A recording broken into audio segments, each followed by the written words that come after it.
ਸ਼ਬਦ ਵਿਚਾਰ। ਅੱਜ ਦੇ ਅੰਮ੍ਰਿਤਮਈ ਬਚਨਾਂ ਦਾ ਪਾਠ ਪਾਵਨ ਸ਼ਬਦ ਭਾਈ ਸਾਹਿਬ ਜੀ ਪਾਸੋਂ ਸਰਵਨ ਕੀਤਾ। ਪਵਿੱਤਰ ਬਾਣੀ ਦੀ ਵਿਚਾਰ ਨਾਲ ਸਾਂਝ ਪਾਉਣ ਵਾਸਤੇ ਜੋ ਸਮਾਂ ਪ੍ਰਾਪਤ ਹੋ ਰਿਹਾ ਹੈ, ਮਨ ਬਿਰਤੀਆਂ ਨੂੰ ਇਕਾਗਰ ਕਰਦੇ ਹੋਏ ਨਿਮਾਣੇ ਜੇ ਹੋ ਕੇ ਚਵਰ ਛਤਰ ਤਖਤ ਦੇ ਮਾਲਕ ਧੰਨ ਗੁਰੂ ਗ੍ਰੰਥ ਸਾਹਿਬ ਮਹਾਰਾਜ ਜੀ ਦੇ ਪਾਵਨ ਚਰਨਾਂ ਵਿੱਚ ਜੁੜਨ ਦਾ ਯਤਨ ਕਰੀਏ। ਸਤਿਗੁਰੂ ਜੀ ਪਾਵਨ ਸ਼ਬਦ ਰਾਹੀਂ ਸਾਨੂੰ ਮਨੁੱਖੀ ਜੀਵਾਂ ਨੂੰ ਜੋ ਸਮਝਾਉਣਾ ਚਾਹੁੰਦੇ ਹਨ, ਇੱਕ ਮਨ ਇੱਕ ਚਿੱਤ ਹੋ ਕੇ ਸਮਝਣ ਦਾ ਯਤਨ ਕਰੀਏ ਜੀ। ਵਾਹਿਗੁਰੂ ਸਾਹਿਬ ਜੀ। ਸ੍ਰੀ ਰਾਗ ਮਹੱਲਾ ਪਹਿਲਾ। ਬਾਬਾ ਮਾਇਆ ਭਰਮ ਭੁਲਾਏ, ਭਰਮ ਭੁਲੀ ਦੁਹਾਗਣੀ, ਨਾ ਪਿਰ ਅੰਕ ਸਮਾਏ ਰਹਾਉ। ਆਪ ਜੀ ਰੋਜ਼ਾਨਾ ਇਸ ਅਸਥਾਨ ਤੋਂ ਅੰਮ੍ਰਿਤਮਈ ਬਾਣੀ ਦੀ ਲੜੀਵਾਰ ਵਿਚਾਰ ਦੇ ਨਾਲ ਜੁੜਦੇ ਆ ਰਹੇ ਹੋ। ਧੰਨ ਧੰਨ ਗੁਰੂ ਨਾਨਕ ਸਾਹਿਬ ਮਹਾਰਾਜ ਜੀ ਵੱਲੋਂ ਉਚਾਰਨ ਕੀਤਾ ਪਾਵਨ ਸ਼ਬਦ ਸ਼੍ਰੀ ਰਾਗ ਦੇ ਵਿੱਚ, ਜੋ ਗੁਰੂ ਗ੍ਰੰਥ ਸਾਹਿਬ ਮਹਾਰਾਜ ਜੀ ਦੀ ਪਵਿੱਤਰ ਬਾਣੀ ਪਾਵਨ ਅੰਗ 60 ਔਰ 61 ਉੱਪਰ ਸਭਾਏਮਾਨ ਹੈ। ਸ਼ਬਦ ਦਾ ਕੇਂਦਰੀ ਭਾਵ ਰਹਾਉ ਵਾਲੀ ਪੰਕਤੀ ਨੂੰ ਆਪ ਜੀ ਨੇ ਸਰਵਨ ਕੀਤਾ ਹੈ। ਸਤਿਗੁਰੂ ਗੁਰੂ ਨਾਨਕ ਸਾਹਿਬ ਮਹਾਰਾਜ ਜੀ ਸਭਨਾਂ ਨੂੰ ਸਾਂਝੇ ਤੌਰ ਤੇ, ਕਿਉਂਕਿ ਜਿਸ ਸਤਿਗੁਰੂ ਜੀ ਨਾਲ ਅਸੀਂ ਜੁੜੇ ਹਾਂ ਉਹ ਸਰਬ ਸਾਂਝਾ ਹੈ। ਹਰ ਇੱਕ ਨੂੰ ਇੱਕ ਬਰਾਬਰਤਾ ਦੇ ਵਿੱਚ ਰੱਖ ਕੇ ਗਿਆਨ ਦੇਣਾ, ਕਿਸੇ ਨਾਲ ਕਿਸੇ ਵੀ ਪ੍ਰਕਾਰ ਦਾ ਵਿਤਕਰਾ ਨਹੀਂ। ਇਨਸਾਨੀਅਤ ਤੌਰ ਤੇ, ਮਨੁੱਖਤਾ ਦੇ ਤਲ ਤੇ ਹਰ ਇੱਕ ਨੂੰ ਗੁਰਬਾਣੀ ਵਿੱਚੋਂ ਸਾਂਝਾ ਉਪਦੇਸ਼ ਮਿਲਦਾ ਹੈ। ਇਹ ਅਸੀਂ ਆਪਣੇ ਮਨ ਉਤੇ ਸ਼ਬਦ ਨੂੰ ਲਾ ਕੇ ਦੇਖਣਾ ਹੈ ਕਿ ਸਾਡੀ ਹਾਲਤ ਜੋ ਸ਼ਬਦ ਵਿੱਚ ਬਿਆਨ ਕੀਤੀ ਜਾ ਰਹੀ ਹੈ, ਸਾਡੇ ਮਨ ਦੀ ਹਾਲਤ ਹੈ ਕਿ ਨਹੀਂ ਹੈ। ਜੇ ਤਾਂ ਸਾਡੀ ਹਾਲਤ ਉਹ ਜੋ ਗੁਰੂ ਸਾਹਿਬ ਸ਼ਬਦ ਵਿੱਚ ਦੱਸ ਰਹੇ ਨੇ, ਤਾਂ ਫਿਰ ਸਾਨੂੰ ਗੁਰੂ ਸਾਹਿਬ ਦੇ ਮੁਤਾਬਕ ਆਪਣੇ ਜੀਵਨ ਨੂੰ ਬਦਲਣਾ ਚਾਹੀਦਾ ਹੈ, ਆਪਣੀ ਸੋਚ ਨੂੰ ਬਦਲਣਾ ਚਾਹੀਦਾ ਹੈ। ਤੇ ਜੇ ਸ਼ਬਦ ਦੇ ਮੁਤਾਬਕ ਅਸੀਂ ਖਰੇ ਉਤਰ ਰਹੇ ਹਾਂ ਤੇ ਫਿਰ ਸ਼ੁਕਰਾਨਾ ਕਰਨਾ ਚਾਹੀਦਾ ਹੈ ਕਿ ਹੇ ਸਤਿਗੁਰੂ ਮਹਾਰਾਜ ਜੀ, ਜੋ ਤੁਸੀਂ ਦੱਸ ਰਹੇ ਹੋ ਕਿ ਮਨੁੱਖਤਾ ਦੇ ਵਿੱਚ ਕਿਹੜੀਆਂ-ਕਿਹੜੀਆਂ ਕਮੀਆਂ ਨੇ, ਖਾਮੀਆਂ ਨੇ, ਬੁਰਾਈਆਂ ਹਨ, ਮਨੁੱਖਤਾ ਦੇ ਵਿੱਚ ਕਿਹੜੇ-ਕਿਹੜੇ ਅਵਗੁਣ ਨੇ, ਤੇ ਜੇ ਇਹਨਾਂ ਤੋਂ ਮੈਂ ਨਿਰਲੇਪ ਹਾਂ ਤੇ ਸ਼ੁਕਰਾਨਾ ਹੈ, ਤੇ ਜੇ ਇਸ ਦਾ ਲੇਪ ਮੈਨੂੰ ਲੱਗਾ ਹੋਇਆ ਤੇ ਅਰਦਾਸ ਹੈ ਵੀ ਕਿਰਪਾ ਕਰੋ, ਇਹਨਾਂ ਬੁਰਾਈਆਂ ਤੋਂ, ਅਵਗੁਣਾਂ ਤੋਂ, ਮੇਰੇ ਜੀਵਨ ਦੇ ਵਿੱਚੋਂ ਇਹਨਾਂ ਤੋਂ ਛੁਟਕਾਰਾ ਮੈਨੂੰ ਮਿਲ ਜਾਏ। ਸਤਿਗੁਰੂ ਜੀ ਸ਼ਬਦ ਰਾਹੀਂ ਦੱਸਦੇ ਨੇ ਕਿ ਜਿਹੜਾ ਪਰਮੇਸ਼ਵਰ ਨਾਲੋਂ ਆਪਣੀ ਸਾਂਝ ਤੋੜ ਬੈਠਾ ਹੈ, ਤੇ ਪਰਮੇਸ਼ਵਰ ਨਾਲੋਂ ਸਾਂਝ ਸਰੀਰ ਕਰਕੇ ਨਹੀਂ ਟੁੱਟਦੀ, ਪਰਮੇਸ਼ਵਰ ਨਾਲੋਂ ਸਾਂਝ ਸਾਡੀ ਜੀਵ ਆਤਮਾ ਕਰਕੇ ਟੁੱਟਦੀ ਹੈ। ਇਸ ਲਈ ਜੀਵ ਆਤਮਾ ਕੀ ਹੈ, ਇਸਤਰੀ ਰੂਪ ਵਿੱਚ, ਤੇ ਸਤਿਗੁਰੂ ਮਹਾਰਾਜ ਜੀ ਨੇ ਫਿਰ ਸੁਹਾਗਣ ਤੇ ਦੁਹਾਗਣ ਦੀ ਗੱਲ ਅੰਮ੍ਰਿਤ ਬਾਣੀ ਵਿੱਚ ਕੀਤੀ ਹੈ। ਸੁਚੱਜੀ ਤੇ ਕੁਚੱਜੀ ਦੀ ਗੱਲ ਗੁਰਬਾਣੀ ਵਿੱਚ ਮਹਾਰਾਜ ਨੇ ਕੀਤੀ, ਕਿਉਂਕਿ ਆਤਮਿਕ ਤਲ ਤੇ ਸਮਝਾ ਰਹੇ ਨੇ। ਗੁਰੂ ਨਾਨਕ ਸਾਹਿਬ ਮਹਾਰਾਜ ਜੀ ਨੇ ਸਾਰਿਆਂ ਨੂੰ ਸਰਬ ਸਾਂਝਾ ਹੋਕਾ ਦਿੰਦਿਆਂ ਆਖਿਆ, ਬਾਬਾ ਮਾਇਆ ਭਰਮ ਭੁਲਾਏ। ਮਾਇਆ ਕੀ ਹੈ? ਤ੍ਰੈ ਗੁਣ ਜਿਹੜੇ ਨੇ, ਰਜ ਗੁਣ, ਤਮ ਗੁਣ ਔਰ ਸਤ ਗੁਣ, ਇਹਨਾਂ ਤਿੰਨਾਂ ਦਾ ਸੁਮੇਲ। ਤ੍ਰੈ ਗੁਣੀ ਮਾਇਆ ਜਿਹਨੂੰ ਅਸੀਂ ਕਹਿ ਦਿੰਦੇ ਹਾਂ। ਮਾਇਆ ਦਾ ਅਰਥ ਇਹ ਜੋ ਮੁਲਕਾਂ ਦੀ ਕਰੰਸੀ ਹੈ, ਇਹ ਉਹ ਨਹੀਂ। ਇਹ ਜੋ ਮੁਲਕਾਂ ਦੀ ਕਰੰਸੀ ਹੈ, ਜਿਹਨੂੰ ਅਸੀਂ ਰੁਪਈਏ ਕਹਿ ਦਿੰਦੇ ਹਾਂ, ਡਾਲਰ ਕਹਿ ਦਿੰਦੇ ਹਾਂ, ਇਹ ਜਿਹੜੀ ਕਰੰਸੀ ਹੈ ਇਹ ਸਾਡੀ ਬਣਾਈ ਹੋਈ ਹੈ। ਪਰ ਜਿਹੜੀ ਇਹ ਤ੍ਰੈ ਗੁਣੀ ਮਾਇਆ, ਇਹ ਪਰਮੇਸ਼ਵਰ ਦੀ ਬਣਾਈ ਹੋਈ ਹੈ। ਇਸ ਲਈ ਸਾਹਿਬ ਕਹਿੰਦੇ ਇਹ ਜਿਹੜਾ ਮਾਇਆ ਹੈ ਤ੍ਰੈ ਗੁਣੀ, ਇਹਨੇ ਭਰਮ ਦੇ ਵਿੱਚ ਪਾ ਦਿੱਤਾ। ਭਰਮ ਵਿੱਚ ਕਿਹਨੂੰ ਪਾਇਆ? ਮਨ ਨੂੰ। ਤੇ ਜਦੋਂ ਮਨ ਨੂੰ ਭਰਮ ਦੇ ਵਿੱਚ ਇਸ ਮਾਇਆ ਨੇ ਪਾ ਦਿੱਤਾ, ਤੇ ਭਰਮ ਦੇ ਵਿੱਚ ਪੈਣ ਨਾਲ ਕੀ ਹੋਇਆ? ਜਿਹੜਾ ਮਨ ਰਾਹ ਤੇ ਤੁਰਿਆ ਜਾਂਦਾ ਸੀ ਉਹ ਕੁਰਾਹੇ ਪੈ ਗਿਆ। ਹੁਣ ਜਦੋਂ ਕੁਰਾਹੇ ਪੈ ਗਿਆ, ਆਪਣੀ ਮੰਜ਼ਿਲ ਤੋਂ ਦੂਰ ਹੋ ਗਿਆ, ਰਸਤਾ ਬਦਲ ਗਿਆ। ਜਦੋਂ ਅਸੀਂ ਆਪਣੇ ਰਸਤੇ ਤੇ ਤੁਰੇ ਜਾ ਰਹੇ ਹਾਂ, ਮੰਨ ਲਓ ਵੀ ਅਸੀਂ ਕਿਸੇ ਸ਼ਹਿਰ ਵੱਲ ਜਾਣਾ, ਕੋਈ ਵੀ ਹੋਵੇ, ਅਸੀਂ ਉਸ ਰਾਹ ਉੱਤੇ ਤੁਰ ਪਏ। ਅੱਗੇ ਜਾਂਦੇ ਜਾਂਦੇ ਦੁਰਾਹਾ ਆ ਗਿਆ, ਭਾਵ ਦੋ ਰਾਹ ਆ ਗਏ। ਇੱਕ ਰਾਹ ਉਹ ਸੀ ਜਿਹੜਾ ਮੰਜ਼ਿਲ ਤੱਕ ਲੈ ਜਾਣ ਵਾਲਾ ਸੀ, ਇੱਕ ਰਾਹ ਉਹ ਸੀ ਜਿਹਨੇ ਮੰਜ਼ਿਲ ਤੋਂ ਦੂਰ ਲਿਜਾ ਕੇ ਸਾਨੂੰ ਹੋਰ ਰਾਹਾਂ ਤੇ ਭਟਕਾ ਦੇਣਾ ਸੀ। ਹੁਣ ਜਿਹਨੂੰ ਤਾਂ ਸਮਝ ਸੀ ਉਹਨੇ ਆਪਣਾ ਰਾਹ ਨਹੀਂ ਛੱਡਿਆ, ਤੇ ਜਿਹਨੂੰ ਸਮਝ ਨਹੀਂ ਸੀ ਉਹ ਫਿਰ ਅਸਲ ਰਸਤੇ ਨੂੰ ਛੱਡ ਕੇ, ਰਾਹ ਜਿਹੜਾ ਸੀ ਉਹਨੂੰ ਛੱਡ ਕੇ ਕੁਰਾਹੇ ਪੈ ਗਿਆ, ਗਲਤ ਰਸਤੇ। ਤੇ ਜਿਹੜਾ ਗਲਤ ਰਸਤੇ ਪੈ ਗਿਆ ਉਹ ਮੰਜ਼ਿਲ ਤੋਂ ਦੂਰ ਹੋ ਗਿਆ। ਹੁਣ ਉਹ ਘੁੰਮਣ ਘੇਰੀ ਵਿੱਚ ਫਸ ਗਿਆ।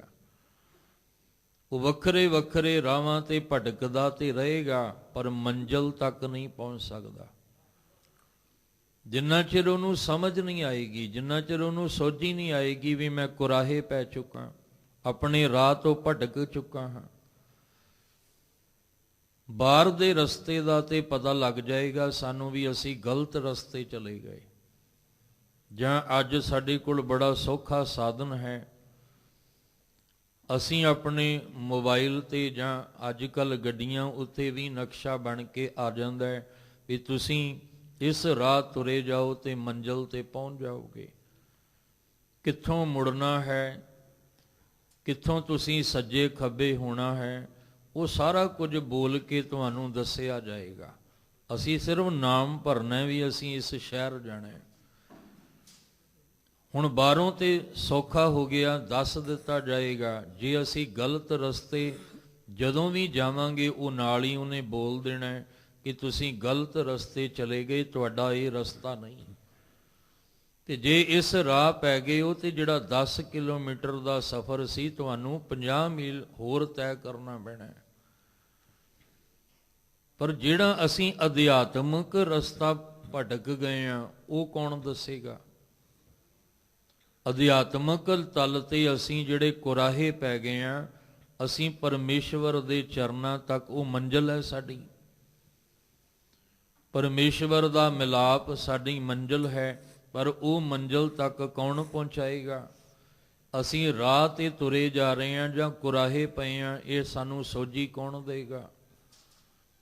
ਇਹ ਸਾਨੂੰ ਗਿਆਨ ਕੌਣ ਦੇਵੇਗਾ? ਸਭ ਕਹਿੰਦੇ ਉਹ ਇੱਕੋ ਹੀ ਹੈ, ਪੂਰਾ ਸਤਿਗੁਰੂ, ਜਿਹੜਾ ਅਭੁੱਲ ਹੈ, ਕਦੇ ਭੁੱਲ ਨਹੀਂ ਕਰਦਾ, ਤੁਹਾਨੂੰ ਕਦੇ ਵੀ ਗਲਤ ਰਸਤੇ ਨਹੀਂ ਪਾਏਗਾ। ਤੁਹਾਨੂੰ ਸਗੋਂ ਗਲਤ ਰਸਤੇ ਤੋਂ ਹਟਾ ਕੇ ਸਹੀ ਰਾਹ ਉੱਤੇ ਪਾਏਗਾ। ਉਸ ਗੁਰੂ ਦੇ ਗਿਆਨ ਨਾਲ ਤੁਸੀਂ ਮੰਜ਼ਲ ਤੇ ਪਹੁੰਚ ਸਕਦੇ ਹੋ। ਤੇ ਜੇ ਤੁਸੀਂ ਗੁਰੂ ਦੇ ਗਿਆਨ ਦਾ ਪੱਲਾ ਨਹੀਂ ਪਕੜੋਗੇ, ਫਿਰ ਕੁਰਾਹੇ ਪਏ ਰਹੋਗੇ। ਕਈ ਜਨਮ ਹੋਰ ਲੰਘ ਜਾਣਗੇ, ਕਈ ਜਨਮ ਪਹਿਲਾਂ ਲੰਘ ਚੁੱਕੇ। ਇਹ ਭਟਕਣਾ ਇਸੇ ਤਰ੍ਹਾਂ ਹੀ ਬਣੀ ਰਹਿਣੀ ਹੈ, ਇਹ ਮੁੱਕਣੀ ਨਹੀਂ। ਗੁਰ ਬਿਨ ਘੋਰ ਅੰਧਾਰ, ਗੁਰੂ ਬਿਨ ਸਮਝ ਨਾ ਆਵੇ। ਗੁਰੂ ਤੋਂ ਬਿਨਾ ਸਮਝ ਨਹੀਂ ਆਉਣੀ, ਗੁਰੂ ਤੋਂ ਬਿਨਾ ਸੋਝੀ ਨਹੀਂ ਆਏਗੀ। ਅੱਜ ਦੇ ਸ਼ਬਦ ਦਾ ਕੇਂਦਰੀ ਭਾਵ ਹੀ ਇਹ ਹੈ ਕਿ ਜੇ ਅਸੀਂ ਗਿਆਨ ਲੈਣਾ ਤਾਂ ਵੀ ਗੁਰੂ ਕੋਲੋਂ ਮਿਲੇਗਾ, ਜੇ ਪਰਮੇਸ਼ਵਰ ਦੇ ਚਰਨਾਂ ਦਾ ਪਿਆਰ ਲੈਣਾ ਤਾਂ ਵੀ ਗੁਰੂ ਰਾਹੀਂ ਹੀ ਬਣੇਗਾ। ਔਰ ਜਿਹੜਾ ਅਸੀਂ ਭਰਮ ਦੇ ਵਿੱਚ ਭਟਕ ਰਹੇ ਹਾਂ, ਤੀਰਥਾਂ ਦਾ ਭਰਮਣ ਕਰ ਰਹੇ ਹਾਂ, ਔਰ ਵਿਦਿਆ ਲੈ ਕੇ ਮਾਣ ਹੰਕਾਰ ਕਰ ਰਹੇ ਹਾਂ, ਬਾਹਰ ਦੇ ਭੇਖ ਬਣਾ ਕੇ ਬੈਠੇ ਹਾਂ। ਕਰਮ ਕਾਂਡ, ਇਹ ਕੁਰਾਹੇ ਦਾ ਮਤਲਬ ਹੈ ਕਰਮ ਕਾਂਡ ਤੇ ਵਹਿਮਾਂ ਭਰਮਾਂ ਵਿੱਚ ਪੈ ਜਾਣਾ। ਵਹਿਮ ਭਰਮ ਔਰ ਕਰਮ ਕਾਂਡ ਵਿੱਚੋਂ ਸਾਨੂੰ ਕਿਹਨੇ ਕੱਢਣਾ? ਪੂਰੇ ਸਤਿਗੁਰੂ ਨੇ। ਤੇ ਸਤਿਗੁਰੂ ਜੀ ਨੇ ਕਿਸ ਤਰ੍ਹਾਂ ਸਾਨੂੰ ਕੁਰਾਹੇ ਪਿਆਂ ਹੋਇਆਂ ਨੂੰ ਰਾਹੇ ਪਾਉਣਾ? ਗਿਆਨ ਅੰਜਨ ਗੁਰ ਦੀਆਂ ਅਗਿਆਨ ਅੰਧੇਰ ਵਿਨਾਸ਼। ਅਸੀਂ ਗੁਰਬਾਣੀ ਦਾ ਪਾਠ ਇਸੇ ਲਈ ਕਰਨਾ ਕਿ ਸਾਨੂੰ ਗੁਰਬਾਣੀ ਵਿੱਚੋਂ ਸੋਝੀ ਮਿਲੇ, ਗੁਰਬਾਣੀ ਵਿੱਚੋਂ ਸਾਨੂੰ ਚਾਨਣ ਮਿਲੇ, ਗੁਰਬਾਣੀ ਵਿੱਚੋਂ ਸਾਨੂੰ ਗਿਆਨ ਮਿਲੇ। ਇਸ ਲਈ ਸਤਿਗੁਰੂ ਮਹਾਰਾਜ ਜੀ ਭੁੱਲਿਆਂ ਭਟਕਿਆਂ ਨੂੰ ਸਮਝਾਉਂਦੇ ਆ। ਅਖੀਰ ਤੇ ਜਾ ਕੇ ਸਾਹਿਬ ਜੀ ਨੇ ਜ਼ਿਕਰ ਵੀ ਕੀਤਾ ਹੈ ਵੀ ਭੁੱਲਣ ਅੰਦਰ ਸਭ ਕੋ ਆ ਭੁੱਲ ਗੁਰੂ ਕਰਤਾਰ। ਬਾਕੀ ਸਭ ਕੁਝ ਭੁੱਲਣਹਾਰ, ਸਾਰੇ ਜੀਵ ਭਟਕ ਰਹੇ ਨੇ। ਪਰ ਜੇ ਕੋਈ ਕਿਤੇ ਵੀ ਭਟਕ ਨਹੀਂ ਰਿਹਾ ਔਰ ਜਿਹੜਾ ਕੁਰਾਹੇ ਪਿਆਂ ਨੂੰ ਰਾਹੇ ਪਾਉਣ ਵਾਲਾ ਹੈ, ਉਹ ਹੈ ਪੂਰਾ ਗੁਰੂ। ਇਸ ਲਈ ਸਾਹਿਬ ਜੀ ਕਹਿੰਦੇ ਬਾਬਾ ਮਾਇਆ ਭਰਮ ਭੁਲਾਏ। ਮਾਇਆ ਨੇ ਭਰਮ ਦੇ ਵਿੱਚ ਭੁਲਾ ਦਿੱਤਾ, ਭਟਕਾ ਦਿੱਤਾ, ਰਾਹ ਤੋਂ ਕੁਰਾਹੇ ਪਾ ਦਿੱਤਾ। ਭਰਮ ਭੁੱਲੀ ਡੋਹਾਗਣੀ। ਡੋਹਾਗਣੀ, ਜਦੋਂ ਅਸੀਂ ਅਸਲ ਰਾਹ ਤੋਂ ਗਲਤ ਰਸਤੇ ਉੱਤੇ ਪੈ ਗਏ ਤੇ ਪਰਮੇਸ਼ਵਰ ਨਾਲੋਂ ਸਾਂਝ ਟੁੱਟ ਗਈ। ਜਦੋਂ ਤਾਂ ਸਿੱਧੇ ਰਾਹ ਤੁਰੇ ਜਾ ਰਹੇ ਸੀ, ਫਿਰ ਤੇ ਸੁਹਾਗਣ ਵਾਲਾ ਜੀਵਨ ਸੀ, ਪਰ ਜਦੋਂ ਹੀ ਕੁਰਾਹੇ ਪੈ ਗਏ, ਰਸਤੇ ਤੋਂ ਭਟਕ ਗਏ, ਉਸੇ ਵੇਲੇ ਜੀਵਨ ਸੁਹਾਗਣ ਤੋਂ ਡੁਹਾਗਣ ਹੋ ਗਿਆ। ਇਸ ਲਈ ਕਹਿੰਦੇ ਆ ਜਿਹੜੀ ਜੀਵ ਇਸਤਰੀ ਹੁਣ ਡੁਹਾਗਣੀ ਹੈ, ਜਿਹੜੀ ਆਪਣੇ ਪਰਮੇਸ਼ਵਰ ਤੋਂ ਵਿਛੜ ਚੁੱਕੀ ਹੈ, ਇਹ ਭਰਮ ਦੇ ਵਿੱਚ ਪਈ ਹੋਈ, ਭੁੱਲੀ ਹੋਈ, ਭਟਕਦੀ ਹੋਈ, ਨਾ ਪਿਰ ਅੰਕ ਸਮਾਏ। ਇਹ ਆਪਣੇ ਪਿਰ ਪਿਆਰੇ, ਆਪਣੇ ਪਰਮੇਸ਼ਵਰ ਪਤੀ ਦੇ ਚਰਨਾਂ ਤੱਕ ਜਾ ਕੇ ਲੀਨ ਹੋ ਹੀ ਨਹੀਂ ਸਕਦੀ। ਜਿਹੜੀ ਮਾਇਆ ਦੇ ਭਰਮ ਵਿੱਚ ਭੁੱਲੀ ਫਿਰਦੀ ਹੈ ਡੁਹਾਗਣੀ ਜੀਵ ਇਸਤਰੀ, ਕਹਿੰਦੇ ਉਹਨੂੰ ਆਪਣੇ ਪਿਆਰੇ ਪਤੀ ਦੇ ਚਰਨਾਂ ਦੇ ਵਿੱਚ ਲੀਨ ਹੋਣਾ ਨਸੀਬ ਹੀ ਨਹੀਂ ਹੋ ਸਕਦਾ। ਔਰ ਕਈ ਜਨਮ ਅਸੀਂ ਇਸੇ ਲਈ ਹੀ ਬਤੀਤ ਕੀਤੇ ਨੇ ਕਿ ਆ ਮਨੁੱਖਾ ਜਨਮ ਇੱਕੋ ਇੱਕ ਜਨਮ ਹੈ, ਜਿਸ ਜਨਮ ਦੇ ਵਿੱਚ ਅਸੀਂ ਉਹ ਰਾਹ ਤੁਰ ਕੇ ਜਿਹੜਾ ਸਾਨੂੰ ਉਸ ਮੰਜ਼ਲ ਤੱਕ, ਮੁਕਾਮ ਤੱਕ ਪਹੁੰਚਾ ਸਕਦਾ ਹੈ। ਤੇ ਗੁਰੂ ਸਾਹਿਬ ਜੀ ਨੇ ਤੇ ਰੋਜ਼ ਆਖਿਆ ਵੀ ਰੋਜ਼ ਪੜ੍ਹਿਆ ਕਰੋ, ਤਾਂ ਕਿ ਪੜ੍ਹਦਿਆਂ ਪੜ੍ਹਦਿਆਂ ਇੱਕ ਦਿਨ ਸਮਝ ਆ ਜਾਏ। ਅਵਰ ਕਾਜ ਤੇਰੇ ਕਿਤੇ ਨਾ ਕਾਮ, ਮਿਲ ਸਾਧ ਸੰਗਤ ਭਜ ਕੇਵਲ ਨਾਮ। ਸਾਹਿਬ ਕਹਿੰਦੇ ਸਤ ਸੰਗ ਵਿੱਚ ਕੇਵਲ ਨਾਮ ਦਾ ਅਭਿਆਸ ਕਰ, ਇਹ ਹੈ ਰਾਹ। ਤੇ ਜਿੰਨੇ ਕਰਮ ਕਾਂਡ ਨੇ ਇਹ ਸਾਰੇ ਜਿਹੜੇ ਨੇ ਕੁਰਾਹੇ ਪਏ ਹੋਏ ਦੇ ਨੇ।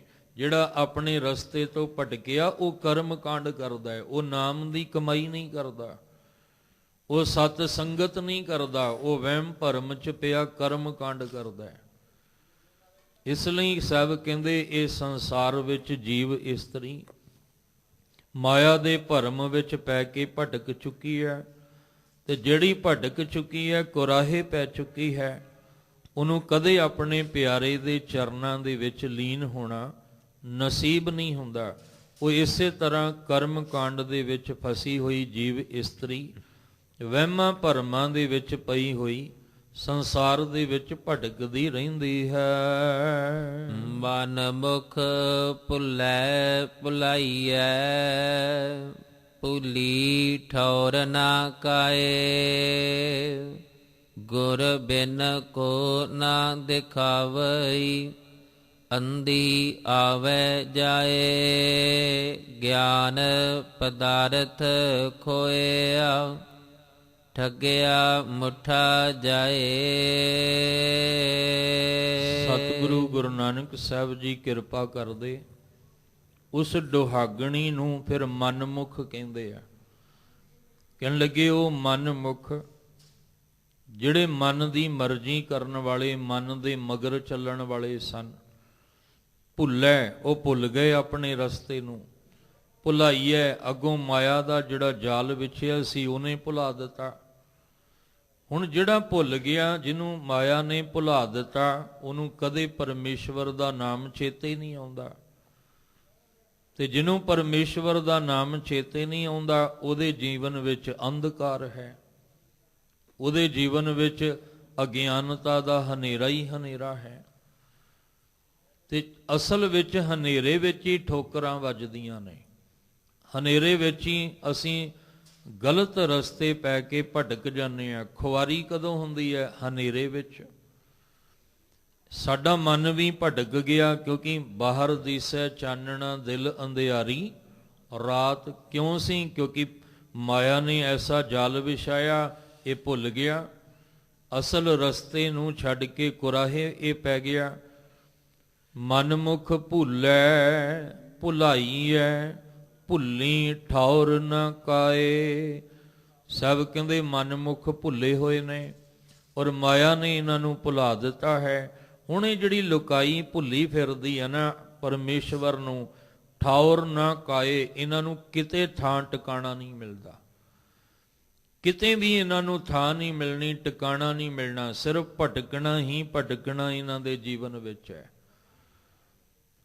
ਇਸ ਲਈ ਗੁਰੂ ਸਾਹਿਬ ਗੁਰੂ ਨਾਨਕ ਮਹਾਰਾਜ ਕਹਿੰਦੇ, ਗੁਰ ਬਿਨ ਕੋ ਨ ਦਿਖਾਵਈ, ਅੰਧੀ ਆਵੈ ਜਾਏ।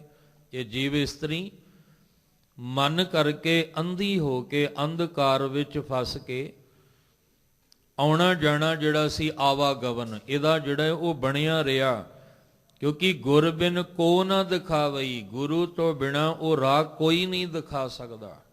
ਅਸੀਂ ਜਿੰਨੇ ਮਰਜ਼ੀ ਸਿਆਣਿਆਂ ਨੂੰ ਪੁੱਛ ਲਈਏ, ਅਸੀਂ ਜਿੰਨੇ ਮਰਜ਼ੀ ਜੋਤਸ਼ੀਆਂ ਤਾਂਤਰਿਕਾਂ ਦੇ ਕੋਲ ਚਲੇ ਜਾਈਏ, ਜੰਤਰ ਮੰਤਰ ਵਾਲਿਆਂ ਕੋਲ ਚਲੇ ਜਾਈਏ, ਪਰ ਸੱਚ ਇਹ ਹੈ ਕਿ ਗੁਰ ਬਿਨ ਕੋ ਨਾ ਦਿਖਾਵਈ। ਕੋ ਦਾ ਅਰਥ ਕੋਈ ਵੀ ਨਹੀਂ।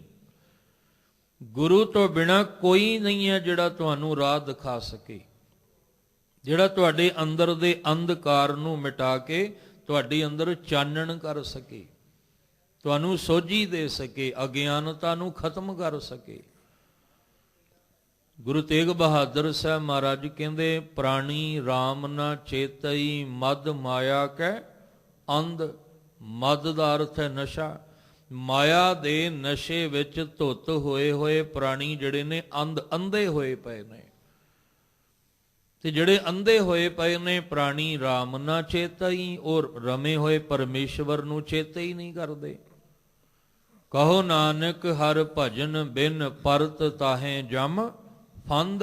ਗੁਰੂ ਤੇਗ ਬਹਾਦਰ ਸਾਹਿਬ ਕਹਿੰਦੇ, ਜਿਹੜੇ ਮਾਇਆ ਦੇ ਨਸ਼ੇ ਵਿੱਚ ਅੰਧੇ ਹੋਏ ਪਏ ਨੇ, ਉਹ ਸੰਸਾਰ ਦੇ ਵਿੱਚ ਭਟਕ ਕੇ ਪਰਮੇਸ਼ਵਰ ਨੂੰ ਨਹੀਂ ਚੇਤੇ ਕਰ ਰਹੇ, ਤੇ ਫਿਰ ਉਹਦੀ ਭਜਨ ਬੰਦਗੀ ਤੋਂ ਬਿਨਾਂ ਜਮ ਦੀ ਫਾਹੀ ਤੇ ਗਲ ਵਿੱਚ ਪਏਗੀ। ਤੇ ਗੁਰੂ ਤੋਂ ਬਿਨਾਂ ਇਸ ਜਮ ਦੀ ਫਾਹੀ ਤੋਂ ਬਚਾ ਕੋਈ ਵੀ ਨਹੀਂ ਸਕਦਾ। ਜਿੱਥੇ ਮਰਜ਼ੀ ਆਪਾਂ ਭਟਕ ਲਈਏ, ਜਿੰਨੇ ਮਰਜ਼ੀ ਅਸੀਂ ਉਪਾਅ ਕਰ ਲਈਏ, ਯਤਨ ਕਰ ਲਈਏ, ਜਿੰਨੇ ਮਰਜ਼ੀ ਅਸੀਂ ਸਾਹ ਉਤਾਰ ਲਈਏ, ਸਾਹ ਚੜਾ ਲਈਏ, ਨਿਉਲੀ ਕਰਮ ਅਸੀਂ ਜਿੰਨੇ ਮਰਜ਼ੀ ਕਰ ਲਈਏ, ਭੁੱਖੇ ਜਿੰਨੇ ਮਰਜ਼ੀ ਰਹਿ ਲਈਏ, ਤੀਰਥਾਂ ਦੇ ਕੰਢੇ ਜਿੰਨਾ ਮਰਜ਼ੀ ਬੈਠ ਜਾਈਏ, ਪਰ ਸਾਹਿਬ ਕਹਿੰਦੇ ਸੱਚ ਇਹੀ ਹੈ ਕਿ ਗੁਰ ਬਿਨ ਕੋ ਨਾ ਦਿਖਾਵਈ। ਤੁਹਾਨੂੰ ਗੁਰੂ ਤੋਂ ਬਿਨਾਂ ਰਾਹ ਕਿਸੇ ਨੇ ਨਹੀਂ ਜੇ ਦਿਖਾਣਾ। ਭਟਕਿਆਂ ਹੋਇਆਂ ਨੂੰ ਭਟਕਾਉਣ ਵਾਲੇ ਬਹੁਤ ਮਿਲ ਜਾਣਗੇ। ਲੋਭ ਲਾਲਚ ਵਿੱਚ ਦੇ ਵਸ ਪਏ ਹੋਏ ਤੁਹਾਨੂੰ ਕਦੇ ਸਿੱਧੇ ਰਾਹ ਤੇ ਨਹੀਂ ਪਾਉਣਗੇ। ਸਾਨੂੰ ਅਸਲ ਰਸਤਾ ਕਦੇ ਨਹੀਂ ਦਿਖਾਉਣਗੇ। ਗੁਰੂ ਨੂੰ ਕੋਈ ਲੋਭ ਨਹੀਂ, ਕੋਈ ਲਾਲਚ ਨਹੀਂ, ਉਹਨੂੰ ਤਾਂ ਤਿਲ ਜਿੰਨੀ ਵੀ ਤਮਾ ਨਹੀਂ ਹੈ। ਗੁਰੂ ਸਾਹਿਬ ਜੋ ਸਮਝਾਉਂਦੇ ਆ ਸਾਡੇ ਭਲੇ ਵਾਸਤੇ ਸਮਝਾ ਰਹੇ ਨੇ। ਇਸ ਲਈ ਸਾਹਿਬ ਕਹਿੰਦੇ ਨੇ ਗੁਰੂ ਕੋਲ ਉਹ ਗਿਆਨ ਹੈ, ਜਾਂ ਗੁਰੂ ਉਹ ਹੈ, ਗੂ ਦਾ ਅਰਥ ਹਨੇਰਾ, ਰੂਹ ਦਾ ਮਤਲਬ ਪ੍ਰਕਾਸ਼, ਜਿਹੜਾ ਤੁਹਾਡੇ ਦਿਲਾਂ ਵਿੱਚ ਪ੍ਰਕਾਸ਼ ਕਰਨ ਵਾਲਾ, ਗੁਰਬਾਣੀ ਵਿੱਚ ਚਾਨਣ ਹੈ। ਇਸ ਲਈ ਸਾਹਿਬ ਕਹਿੰਦੇ ਅੰਧੀ ਆਵੈ ਜਾਏ, ਇਹ ਲੋਕਾਈ ਅੰਧੀ ਹੋ ਕੇ ਆਵਾਗਮਨ ਵਿੱਚ ਪਈ ਰਹਿੰਦੀ ਹੈ। ਤੇ ਜਦੋਂ ਅੰਧਕਾਰ ਜੀਵਨ ਵਿੱਚ ਹੋਏਗਾ ਫਿਰ ਕੀ ਹੋਏਗਾ? ਗੁਰੂ ਨਾਨਕ ਸਾਹਿਬ ਜੀ ਦਾ ਹੀ ਬਚਨ ਹੈ। ਮਾਰੇ ਕਹਿੰਦੇ ਕਲ ਕਾਤੀ ਰਾਜੇ ਕਾ ਸਾਈ ਧਰਮ, ਪੰਖ ਕਰ ਉਡਰਿਆ ਕੂੜ ਅਮਾਵਸ ਸੱਚ ਚੰਦਰਮਾ, ਦਿਸੈ ਨਾਹੀ ਕਹਿ ਚੜਿਆ ਹਉ ਭਾਲ ਵਿਕੁੰਨੀ ਹੋਈ, ਅੰਧੇਰੇ ਰਾਹ ਨਾ ਕੋਈ।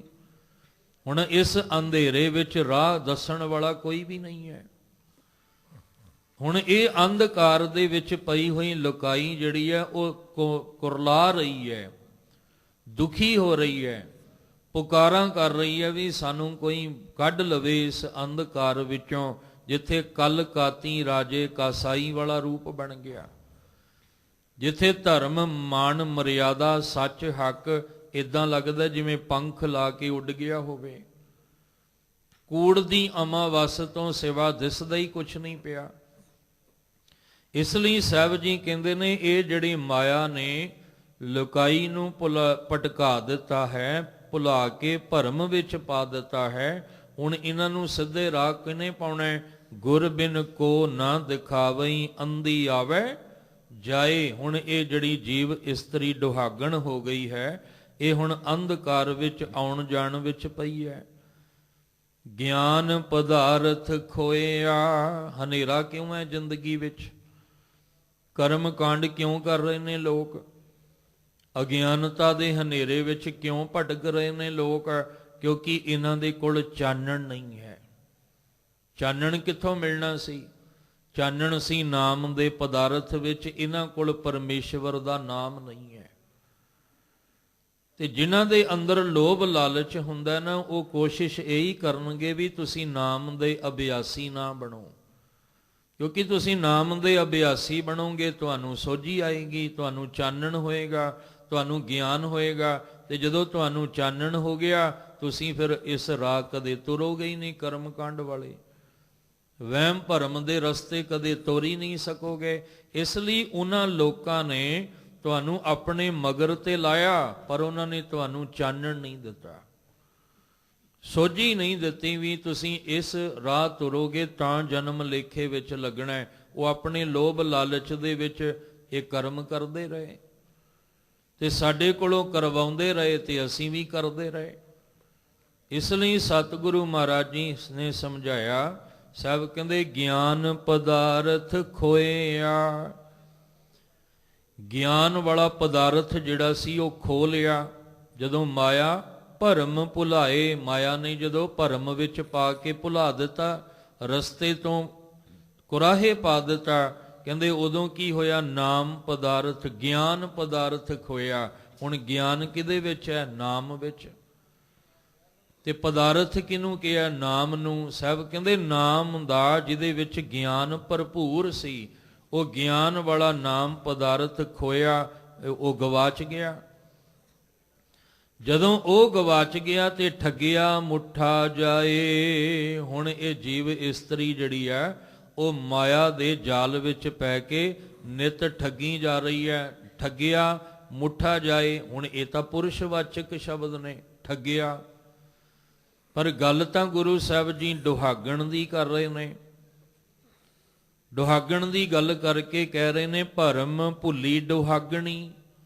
ਇਹਦਾ ਮਤਲਬ, ਇਹਦਾ ਅਰਥ ਇਹ ਹੈ ਕਿ ਦੁਹਾਗਣੀ ਦੇ ਪੱਲੇ ਜਿਹੜਾ ਧਨ ਸੀ ਨਾ, ਉਹ ਹੁਣ ਠੱਗਿਆ ਜਾ ਰਿਹਾ ਹੈ, ਲੁੱਟਿਆ ਜਾ ਰਿਹਾ ਹੈ। ਜਿਹੜਾ ਜੀਵ ਇਸਤਰੀ ਦੇ ਕੋਲ ਖਜ਼ਾਨਾ ਸੀ ਨਾ, ਉਹ ਨਿਤ ਨਿਤ ਉਹਦੇ ਕੋਲੋਂ ਕਹਿੰਦੇ ਲੁੱਟਿਆ ਜਾ ਰਿਹਾ, ਖੋਇਆ ਜਾ ਰਿਹਾ ਹੈ। ਪਰ ਇਹ ਮਨਮੁਖ ਨੂੰ ਨਹੀਂ ਪਤਾ ਲੱਗ ਰਿਹਾ। ਜਿਵੇਂ ਸਾਨੂੰ ਅੱਜ ਹੋਕਾ ਦਿੱਤਾ ਜਾ ਰਿਹਾ ਵੀ ਗੁਰੂ ਕੇ ਸਿੱਖੋ, ਸੁਚੇਤ ਹੋ ਜਾਓ, ਜਾਗ ਜਾਓ। ਅੱਜ ਨਹੀਂ ਜਾਗੋਗੇ, ਕਦੋਂ ਜਾਗੋਗੇ ਤੁਸੀਂ? ਸਾਨੂੰ ਆ ਵੱਖ-ਵੱਖ ਗੁਰਬਾਣੀ ਦੇ ਗੁਟਕਾ ਸਾਹਿਬ ਤਿਆਰ ਕਰ ਕਰਕੇ ਸਾਨੂੰ ਭਰਮ ਵਿੱਚ ਪਾਇਆ ਜਾ ਰਿਹਾ ਹੈ। ਗੁਰਬਾਣੀ ਵਿੱਚ ਫਿਰ ਰਲਾ ਕਰਨ ਦੀ ਕੋਸ਼ਿਸ਼ਾਂ ਕੀਤੀਆਂ ਜਾ ਰਹੀਆਂ ਨੇ। ਤੇ ਜੇ ਸਾਨੂੰ ਗੁਰਬਾਣੀ ਦੀ ਸੋਝੀ ਨਹੀਂ ਹੋਏਗੀ ਤੇ ਆਉਣ ਵਾਲੀ ਪੀੜ੍ਹੀ ਫਿਰ ਉਹੀ ਕੁਛ ਪੜ੍ਹੇਗੀ ਜੋ ਵਿੱਚ ਹੋਰ ਛਪਾਈਆਂ ਹੋ ਰਹੀਆਂ ਨੇ। ਇਸ ਲਈ ਅੱਜ ਸਾਨੂੰ ਸੁਚੇਤ ਹੋਣਾ ਪੈਣਾ ਹੈ, ਅੱਜ ਸਾਨੂੰ ਜਾਗਣਾ ਪੈਣਾ ਹੈ। ਸਤਿਗੁਰੂ ਮਹਾਰਾਜ ਜੀ ਕਹਿੰਦੇ ਆ ਵੀ ਜਿਹੜੀ ਜੀਵ ਇਸਤਰੀ ਅਗਿਆਨਤਾ ਦੇ ਵਸ ਪੈ ਕੇ ਨਾਮ ਦਾ ਪਦਾਰਥ ਖੋ ਚੁੱਕੀ ਹੈ, ਅਗਿਆਨਤਾ ਵਿੱਚ ਪਈ ਹੋਈ, ਰੋਜ਼ ਉਹਦੇ ਕੋਲੋਂ ਖਜ਼ਾਨਾ ਲੁੱਟਿਆ ਜਾ ਰਿਹਾ, ਰੋਜ਼ ਉਹ ਜਿਹੜੀ ਹੈ ਠੱਗੀ ਜਾ ਰਹੀ ਹੈ, ਪਰ ਉਹਨੂੰ ਸਮਝ ਹੀ ਨਹੀਂ, ਉਹਨੂੰ ਪਤਾ ਹੀ ਨਹੀਂ ਮੇਰਾ ਘਰ ਖਾਲੀ ਹੋ ਰਿਹਾ ਹੈ। ਜਿਵੇਂ ਰਾਤ ਵੀ ਜ਼ਿਕਰ ਕੀਤਾ ਸੀ ਕਿ ਮਨਮੁਖ ਦੀ ਹਾਲਤ ਉਸ ਹਿਰਨ ਦੀ ਤਰ੍ਹਾਂ ਹੁੰਦੀ ਹੈ ਜਿਹਦੇ ਅੰਦਰ ਤਾਂ ਕਸਤੂਰੀ ਹੈ ਪਰ ਉਹਨੂੰ ਸਮਝ ਨਹੀਂ, ਉਹਨੂੰ ਸੋਝੀ ਨਹੀਂ, ਉਹਨੂੰ ਗਿਆਨ ਹੀ ਨਹੀਂ ਹੈ।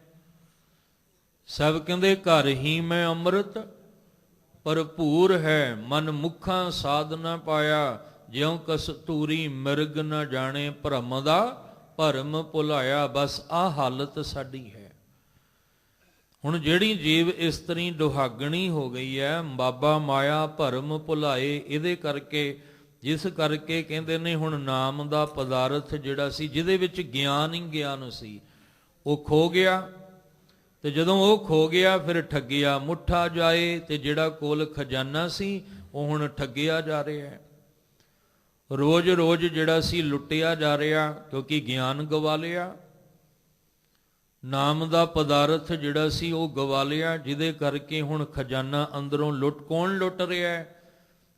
ਇਸ ਦੇਹੀ ਅੰਦਰ ਪੰਜ ਚੋਰ ਵਸੈ, ਕਾਮ ਕ੍ਰੋਧ ਲੋਭ ਮੋਹ ਅਹੰਕਾਰ। ਇਹ ਮਾਇਆ ਦੇ ਭੇਜੇ ਹੋਏ ਉਹ ਜੀਵ ਨੇ ਜਿਨ੍ਹਾਂ ਨੇ ਸਾਨੂੰ ਅੰਦਰੋਂ ਆਪਣੇ ਵਸ ਕਰਕੇ ਤੇ ਇਹ ਰੋਜ਼ ਚੋਰ ਬਣ ਕੇ ਅੰਦਰੋਂ ਚੋਰੀ ਕਰ ਰਹੇ ਆ।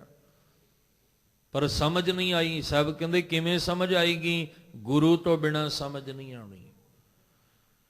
ਗੁਰੂ ਨਾਨਕ ਸਾਹਿਬ ਤੋਂ ਲੈ ਕੇ ਗੁਰੂ ਗੋਬਿੰਦ ਸਿੰਘ ਮਹਾਰਾਜ ਤੱਕ ਦਾ ਇਤਿਹਾਸ ਪੜ੍ਹੋ ਤੇ ਸਾਨੂੰ ਸਮਝ ਆਏਗੀ ਵੀ ਕਿੰਨੀਆਂ ਜੀਵ ਇਸਤਰੀਆਂ ਜਿਹੜੀਆਂ ਕੁਰਾਏ ਪੈ ਕੇ ਭਟਕ ਰਹੀਆਂ ਸਨ, ਉਹਨਾਂ ਨੂੰ ਗੁਰੂ ਸਾਹਿਬ ਨੇ ਗਿਆਨ ਦੇ ਕੇ ਸਿੱਧੇ ਮਾਰਗ ਤੇ ਪਾਤਾ।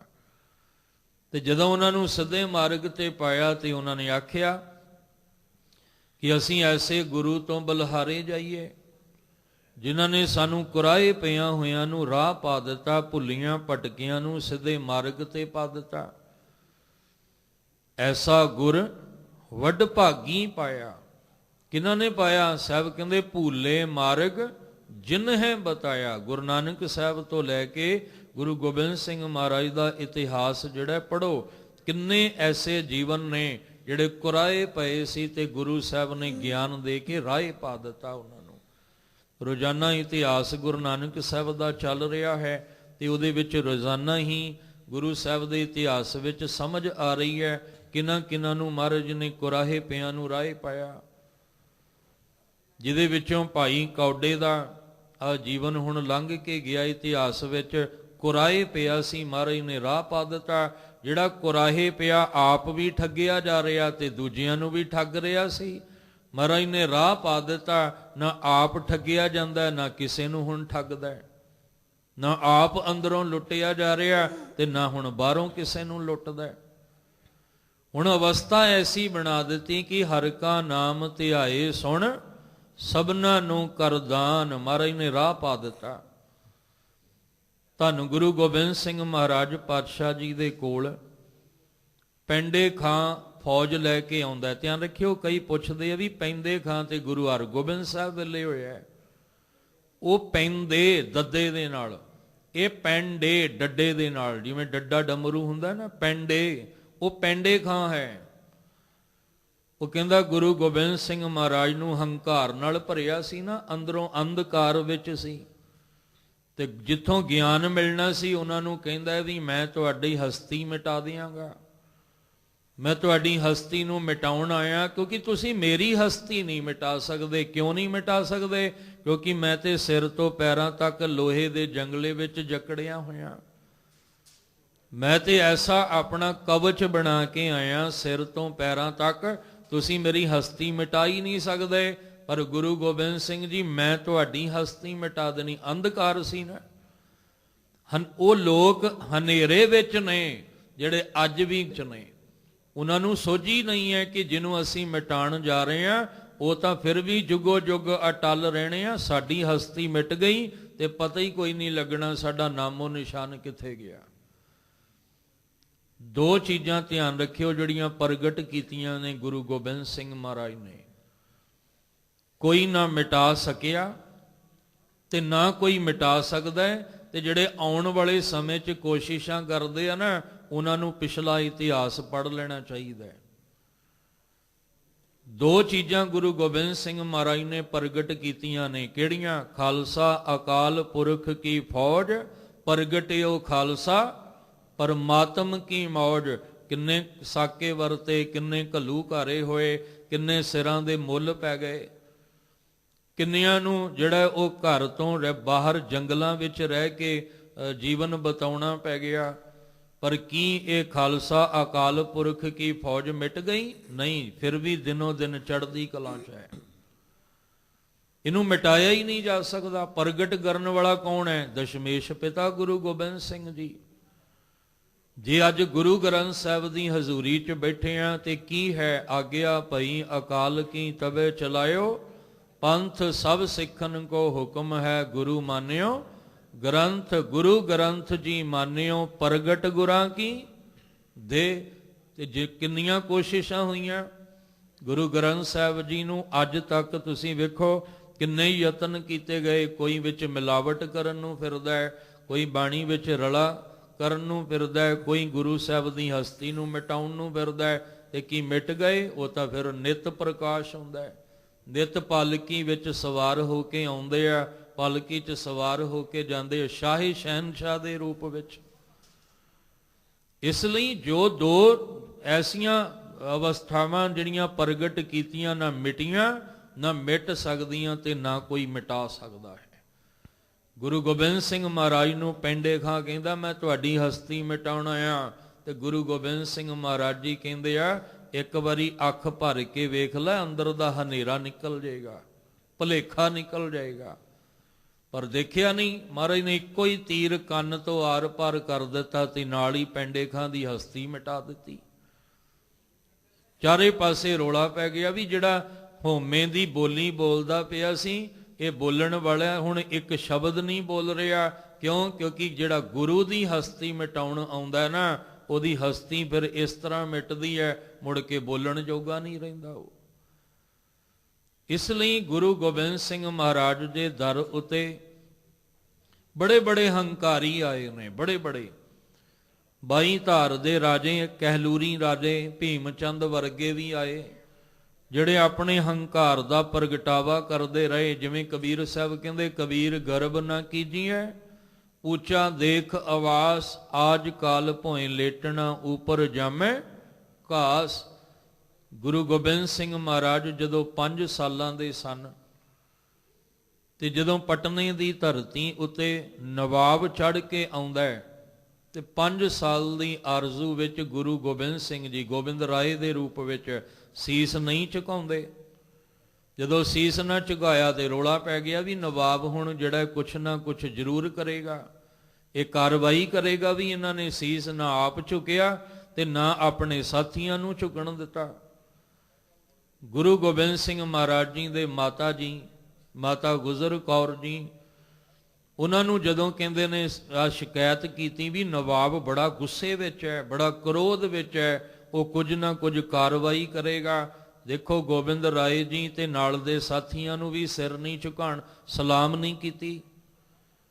ਤੇ ਮਾਤਾ ਜੀ ਨੇ ਜਦੋਂ ਗੋਬਿੰਦ ਰਾਏ ਜੀ ਨੂੰ ਕੋਲ ਬਿਠਾਇਆ ਤੇ ਆਖਿਆ, ਮਾਤਾ ਜੀ ਤੁਸੀਂ ਰੋਜ਼ ਤਾਂ ਮੈਨੂੰ ਪੜ੍ਹਾਉਂਦੇ ਹੋ, ਮਾਨੁਖ ਕੀ ਟੇਕ ਬਿਰਥੀ ਸਭ ਜਾਨ, ਦੇਵਨ ਕੋ ਇੱਕ ਹੈ ਭਗਵਾਨ। ਤੁਸੀਂ ਰੋਜ਼ ਤਾਂ ਮੈਨੂੰ ਪੜ੍ਹਾਉਂਦੇ ਹੋ, ਮਾਰੇ ਰਾਖੈ ਏਕੋ ਆਪ, ਮਾਨੁਖ ਕਹਿ ਕਿਛ ਨਹੀਂ ਹਾਥ, ਤੇ ਮੈਂ ਇਹਦੇ ਅੱਗੇ ਸਿਰ ਕਿਉਂ ਝੁਕਾਵਾਂ। ਗੁਰੂ ਸਾਹਿਬ ਜੀ ਨੇ ਬੜੀਆਂ ਸਿੱਖਿਆਵਾਂ ਦਿੱਤੀਆਂ ਨੇ ਇਸ ਤਰ੍ਹਾਂ। ਜਿਵੇਂ ਕੰਗਨ ਕਿਸੇ ਨੇ ਭੇਟ ਕੀਤੇ, ਮਾਤਾ ਜੀ ਨੇ ਗੋਬਿੰਦ ਰਾਏ ਜੀ ਨੂੰ ਪਹਿਨਾਤੇ। ਜਿਵੇਂ ਸਾਥੀ ਨਦੀ ਦੇ ਕਿਨਾਰੇ ਉਹ ਰੋੜੀਆਂ ਮਿੱਟੀ ਦੀਆਂ ਸੁੱਟਦੇ ਆ, ਤੇ ਗੁਰੂ ਸਾਹਿਬ ਨੇ ਕੰਗਨ ਵੀ ਸੁੱਟ ਦਿੱਤਾ। ਮਾਤਾ ਜੀ ਕਹਿੰਦੇ ਕਿਵੇਂ? ਦੂਜਾ ਵੀ ਲਾ ਕੇ ਸੁੱਟ ਕੇ ਕਹਿੰਦੇ ਇਸ ਤਰ੍ਹਾਂ ਪਹਿਲਾਂ ਸੁੱਟਿਆ।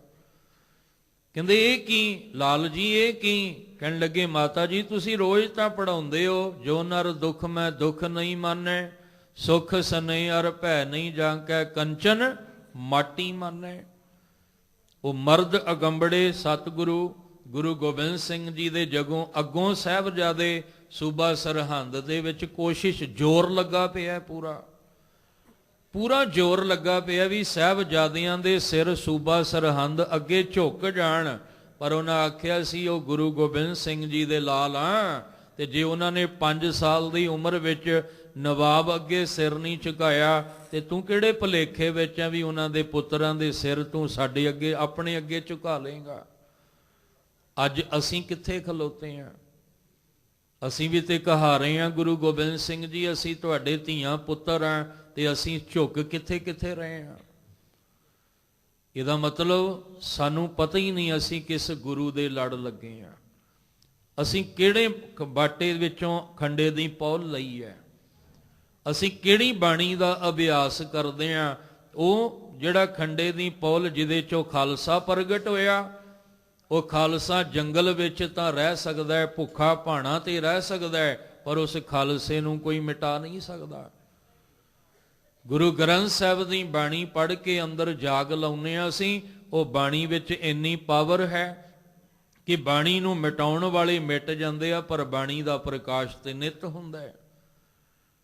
ਗੁਰੂ ਗੋਬਿੰਦ ਸਿੰਘ ਮਹਾਰਾਜ ਜੀ ਨੂੰ ਪੁੱਛਿਆ ਸੀ ਵੀ 5 ਕਕਾਰਾਂ ਦੀ ਵਰਦੀ ਵਿੱਚ ਤੁਸੀਂ ਕੜਾ ਕਿਉਂ ਦੇਣਾ ਚਾਹੁੰਦੇ ਹੋ? ਵੀ ਲੋਹੇ ਦਾ, ਸੋਨੇ ਦਾ ਦੇ ਦਿਓ। ਵੀ ਤੁਸੀਂ 5 ਕਕਾਰਾਂ ਦੀ ਜਿਹੜੀ ਵਰਦੀ ਹੈ, ਇਹਨਾਂ 5 ਕਕਾਰਾਂ ਦੀ ਵਰਦੀ ਵਿੱਚ ਲੋਹੇ ਦਾ ਕੜਾ ਕਿਉਂ, ਸੋਨੇ ਦਾ ਕੜਾ ਦਿਓ ਤੁਸੀਂ? ਕਿਉਂਕਿ ਤੁਹਾਨੂੰ ਕਹਿੰਦੇ ਆ ਸ਼ਾਹੇ ਸ਼ਹਿਨਸ਼ਾਹ ਗੁਰੂ ਗੋਬਿੰਦ ਸਿੰਘ, ਇਹ ਤੇ ਸ਼ਹਿਨਸ਼ਾਹਾਂ ਦਾ ਘਰ ਹੈ, ਇਹਦੇ ਵਿੱਚ ਤਾਂ ਸੋਨੇ ਦਾ ਕੜਾ ਹੋਣਾ ਚਾਹੀਦਾ ਹੈ। ਮਹਾਰਾਜ ਜੀ ਕਹਿੰਦੇ ਆ ਜਿਹੜਾ ਲੋਹੇ ਦਾ ਕੜਾ ਨਾ, ਇਹ ਸੋਨੇ ਦੇ ਕੜੇ ਨਾਲੋਂ ਕਈ ਗੁਣਾ ਇਹਦੀ ਕੀਮਤ ਜ਼ਿਆਦਾ ਹੈ।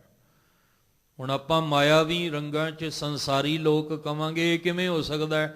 ਲੋਹੇ ਦਾ ਕੜਾ ਤੇ 50 ਰੁਪਈਆਂ ਦਾ ਮਿਲ ਜਾਣਾ ਹੈ, ਤੇ ਸੋਨੇ ਦੇ ਕੜੇ ਲਈ ਤੇ ਹਜ਼ਾਰਾਂ ਰੁਪਈਏ ਖਰਚਣੇ ਪੈਂਦੇ ਆ, ਲੱਖਾਂ ਰੁਪਈਏ ਲੱਗ ਜਾਣਗੇ। ਜਿੰਨਾ ਭਾਰੀ ਸੋਨਾ ਕੜਾ ਲਵਾਂਗੇ ਉਨਾ ਹੀ ਮੁੱਲ ਵੱਧ ਜਾਣਾ ਹੈ।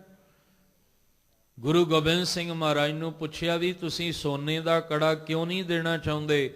ਮਹਾਰਾਜ ਜੀ ਕਹਿੰਦੇ ਆ ਵੀ ਸੋਨੇ ਦਾ ਕੜਾ ਤੇ ਬੜੇ ਬੜੇ ਸ਼ਾਹੂਕਾਰ ਆਪਣੇ ਧਨ ਦਾ ਮਾਣ ਰੱਖ ਕੇ ਖਰੀਦ ਲੈਣਗੇ, ਪਰ ਜਿਹੜਾ ਆ ਲੋਹੇ ਦਾ ਕੜਾ ਨਾ, ਇਹ ਸਤਿਗੁਰ ਆਗਿਆ ਸੀਸ ਭੇਟ ਦਿਓ, ਇਹ ਸੀਸ ਭੇਟਾ ਕਰਕੇ ਤਾਂ ਹੱਥ ਵਿੱਚ ਕੜਾ ਮਿਲਣਾ ਹੈ। ਅਸੀਂ ਤੇ ਸ਼ੌਂਕੀਏ ਤੌਰ ਤੇ ਪਾਉਂਦੇ ਆ, ਤੇ ਸ਼ੌਂਕੀਏ ਤੌਰ ਤੇ ਡਿਜ਼ਾਈਨ ਵੀ ਸਾਡੇ ਵੱਖਰੇ ਵੱਖਰੇ ਆਉਂਦੇ ਆ ਫਿਰ, ਕਿਉਂਕਿ ਸ਼ੌਂਕ ਹੈ ਨਾ। ਸ਼ੌਂਕ ਨੂੰ ਇੱਕ ਪਾਸੇ ਰੱਖ ਕੇ ਗੁਰੂ ਦੀ ਬਖਸ਼ਿਸ਼ ਲਓ, ਕਿਉਂਕਿ ਸ਼ੌਂਕ ਨੇ ਸਾਨੂੰ ਕੁਰਾਹੇ ਪਾ ਦੇਣਾ ਹੈ। ਜੇ ਗੁਰੂ ਦੀ ਬਖਸ਼ਿਸ਼ ਲੈ ਕੇ ਚੱਲੋਗੇ ਤਾਂ ਫਿਰ ਰਾਏ ਰਾਏ ਪੈਂਦੇ ਪੈਂਦੇ ਚੱਲਦੇ ਚੱਲਦੇ ਮੰਜ਼ਿਲ ਤੇ ਪਹੁੰਚ ਜਾਓਗੇ। ਧੰਨ ਗੁਰੂ ਗੋਬਿੰਦ ਸਿੰਘ ਮਹਾਰਾਜ, ਕਿਉਂਕਿ ਅੱਜ ਗੁਰੂ ਨਾਨਕ ਸਾਹਿਬ ਜੀ ਨੇ ਵੀ ਆਖਿਆ, ਸਾਹਿਬ ਜੀ ਕਹਿ ਰਹੇ ਨੇ ਕਿ ਗੁਰ ਬਿਨ ਕੋ ਨਾ ਦਿਖਾਵਈ ਅੰਧੀ ਆਵੈ ਜਾਏ। ਗੁਰੂ ਗੋਬਿੰਦ ਸਿੰਘ ਮਹਾਰਾਜ ਪਟਨਾ ਸਾਹਿਬ ਦੀ ਉਸ ਪਵਿੱਤਰ ਧਰਤੀ ਤੋਂ ਚੱਲਦੇ ਆ। ਤਖਤ ਹਰਮੰਦਰ ਜੀ ਪਟਨਾ ਸਾਹਿਬ ਜਿਹਨੂੰ ਅੱਜ ਆਪਾਂ ਕਹਿੰਦੇ ਆ, ਇੱਥੋਂ ਦੀ ਸਫ਼ਰ ਗੁਰੂ ਸਾਹਿਬ ਦਾ ਸ਼ੁਰੂ ਹੁੰਦਾ ਹੈ, ਤੇ ਇੱਥੇ ਹੀ ਗੁਰੂ ਸਾਹਿਬ ਜੀ ਨੂੰ ਚੋਜੀ ਪ੍ਰੀਤਮ, ਬਾਲਾ ਪ੍ਰੀਤਮ, ਬੜੇ ਨਾਮ ਨੇ ਗੁਰੂ ਗੋਬਿੰਦ ਸਿੰਘ ਜੀ ਦੇ। ਜਦੋਂ ਲਿਖਾਰੀ ਲਿਖਣ ਲੱਗਦੇ ਆ ਨਾ ਗੁਰੂ ਗੋਬਿੰਦ ਸਿੰਘ ਜੀ ਦਾ ਜੀਵਨ, ਤੇ ਉਹਨਾਂ ਦੀ ਕਲਮ ਨਹੀਂ ਤੁਰਦੀ। ਉਹ ਕਹਿੰਦੇ ਅਸੀਂ ਸੋਚੀ ਪੈ ਜਾਂਦੇ ਆ ਵੀ ਗੁਰੂ ਸਾਹਿਬ ਅਸੀਂ ਲਿਖੀਏ ਕਿੱਥੋਂ?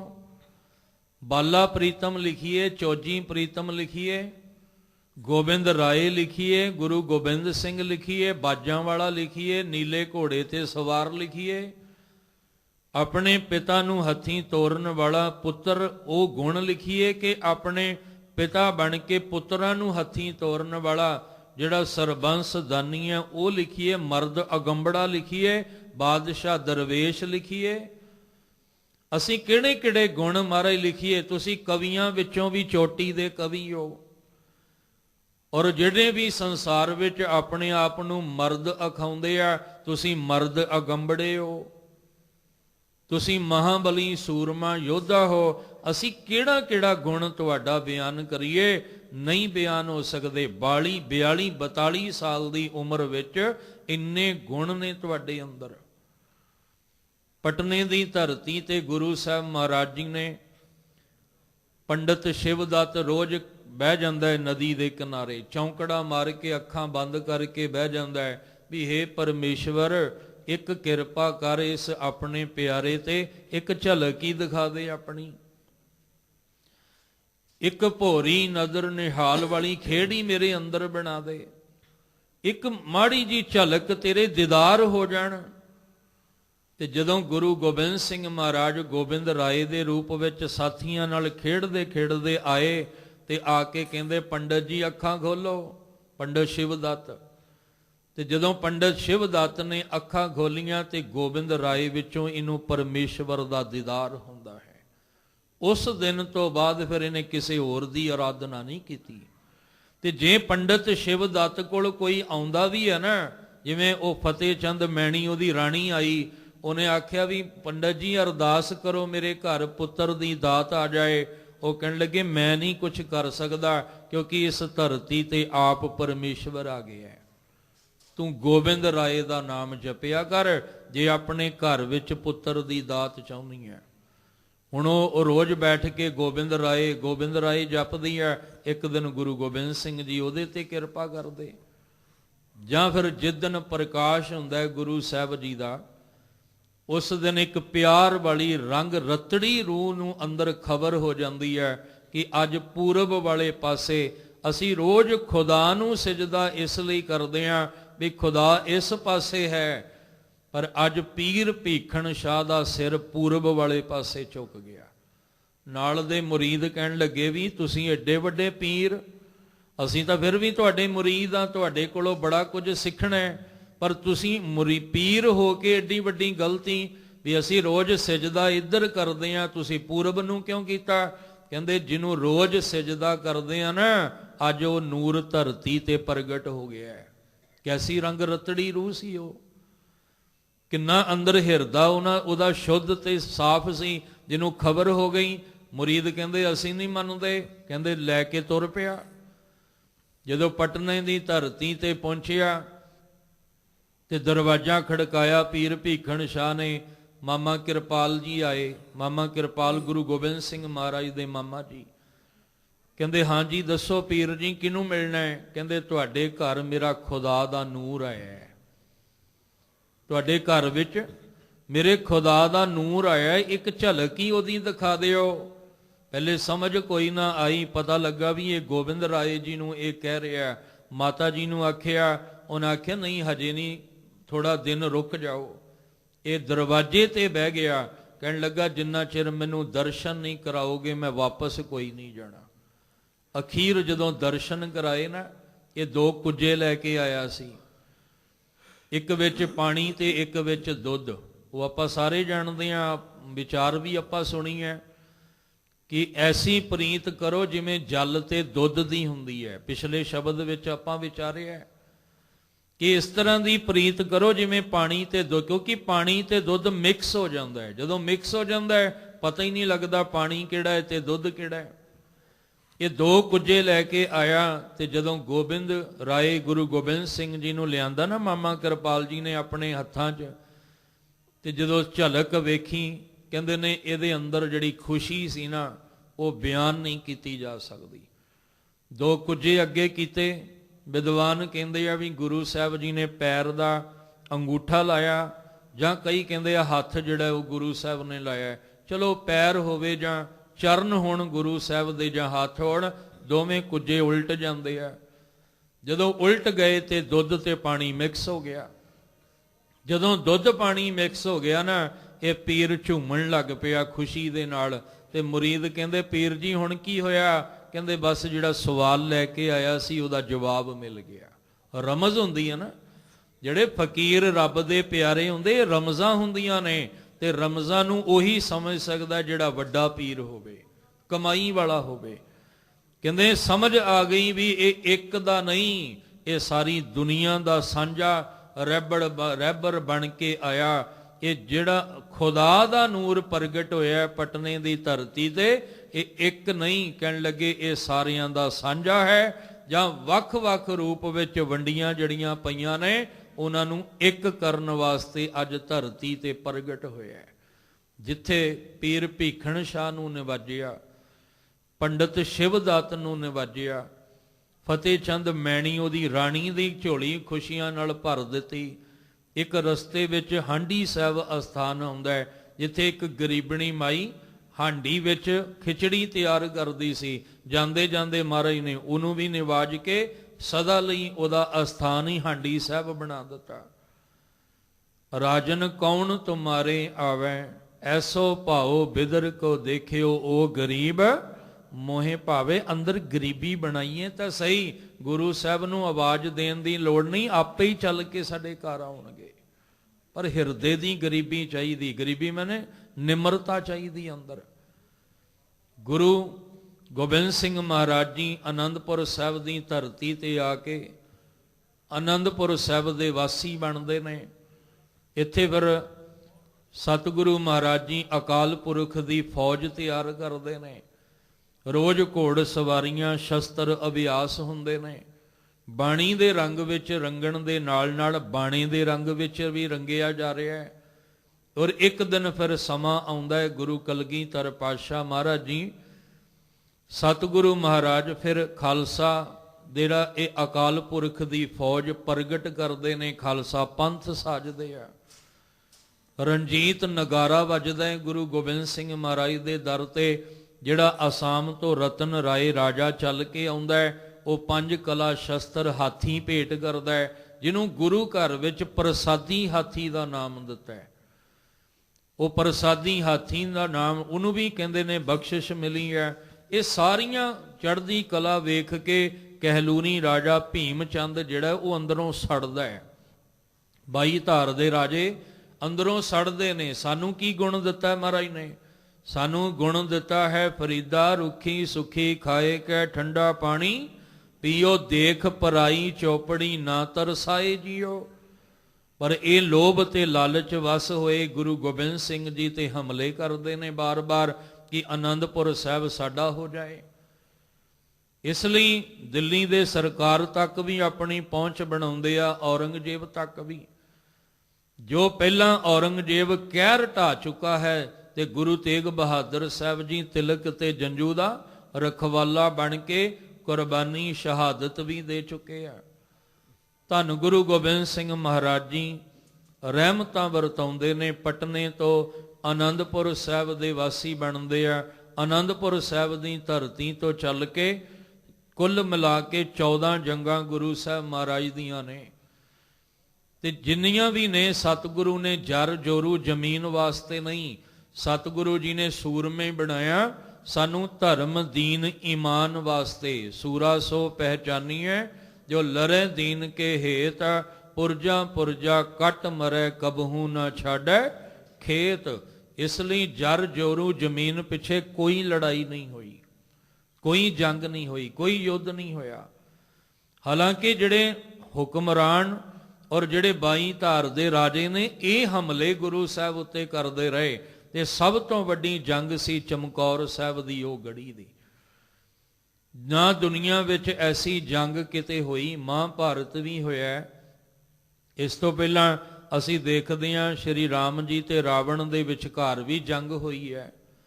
ਪਰ ਜਿਹੜੀ ਜੰਗ ਚਮਕੌਰ ਦੀ ਗੜੀ ਦੇ ਮੈਦਾਨ ਵਿੱਚ ਹੋਈ ਹੈ, ਨਾ ਉਹ ਜੰਗ ਕਦੇ ਹੋਈ ਤੇ ਨਾ ਐਸੀ ਜੰਗ ਕਿਤੇ ਹੋਣੀ ਹੈ ਜੋ ਉੱਥੇ ਗੁਰੂ ਗੋਬਿੰਦ ਸਿੰਘ ਜੀ ਕਲਾ ਵਰਤਾਉਂਦੇ ਨੇ। ਆਪਣੇ ਚਾਰੇ ਦੇ ਚਾਰੇ ਲਾਲ ਵਾਰ ਕੇ ਧੰਨ ਗੁਰੂ ਗੋਬਿੰਦ ਸਿੰਘ ਮਹਾਰਾਜ ਇੱਕੋ ਗੱਲ ਕਹਿੰਦੇ ਨੇ, ਇਨ ਪੁੱਤਰਨ ਕੇ ਸੀਸ ਪਰ ਵਾਰ ਦੀਏ ਸੁਤ ਚਾਰ, ਚਾਰ ਮੂਏ ਤੋਂ ਕਿਆ ਹੁਆ ਜੀਵਤ ਕਈ ਹਜ਼ਾਰ। ਮੁਕਤ ਸਰ ਦੀ ਧਰਤੀ ਤੇ ਬਖਸ਼ਿਸ਼ਾਂ ਵਰਤਾਉਂਦੇ ਆ। ਸਾਬੋ ਕੇ ਤਲਵੰਡੀ ਆ ਕੇ ਦਮਦਮਾ ਸਾਹਿਬ ਬਣਾਉਂਦੇ ਆ। ਫਿਰ ਗੁਰੂ ਗ੍ਰੰਥ ਸਾਹਿਬ ਜੀ ਦੀ ਬਾਣੀ ਦੀ ਸੰਪੂਰਨਤਾ ਗੁਰੂ ਤੇਗ ਬਹਾਦਰ ਸਾਹਿਬ ਦੀ ਬਾਣੀ ਨੂੰ ਵਿੱਚ ਦਰਜ ਕਰਦੇ ਆ। ਫਿਰ ਨੰਦੇੜ ਦੀ ਧਰਤੀ ਤੱਕ ਚਲਦੇ ਆ, ਸਤਿਗੁਰੂ ਜੀ ਮਾਧੋ ਦਾਸ ਬੈਰਾਗੀ ਨੂੰ ਵੀ ਬੰਦਾ ਸਿੰਘ ਬਹਾਦਰ ਬਣਾਉਂਦੇ ਆ। ਐਸੇ ਮਰਦ ਅਗੰਬੜੇ ਧੰਨ ਗੁਰੂ ਗੋਬਿੰਦ ਸਿੰਘ ਮਹਾਰਾਜ ਜੀ ਦਾ ਅੱਜ ਪ੍ਰਕਾਸ਼ ਪੁਰਬ ਹੈ। ਅੱਜ ਪਟਨੇ ਦੀ ਧਰਤੀ ਉੱਤੇ ਗੁਰੂ ਸਾਹਿਬ ਮਹਾਰਾਜ ਜੀ ਨੇ ਮਾਤਾ ਗੁਜਰ ਕੌਰ ਜੀ ਦੀ ਕੁੱਖ ਨੂੰ ਭਾਗ ਲਾਇਆ ਹੈ। ਧੰਨ ਧੰਨ ਪਿਤਾ, ਧੰਨ ਧੰਨ ਕੁਲ, ਧੰਨ ਧੰਨ ਸੋ ਜਨਨੀ ਜਿਨੇ ਗੁਰੂ ਜਣਿਆ ਮਾਏ। ਤੇ ਜਣਿਆ ਵੀ ਕਿਹੜਾ ਹੈ? ਵੈ ਪ੍ਰਗਟਿਓ ਮਰਦ ਅਗੰਬੜਾ, ਵਰਿਆਮ ਅਕੇਲਾ, ਵਾਹ ਵਾਹ ਗੋਬਿੰਦ ਸਿੰਘ ਆਪੇ ਗੁਰ ਚੇਲਾ। ਆਪਣੇ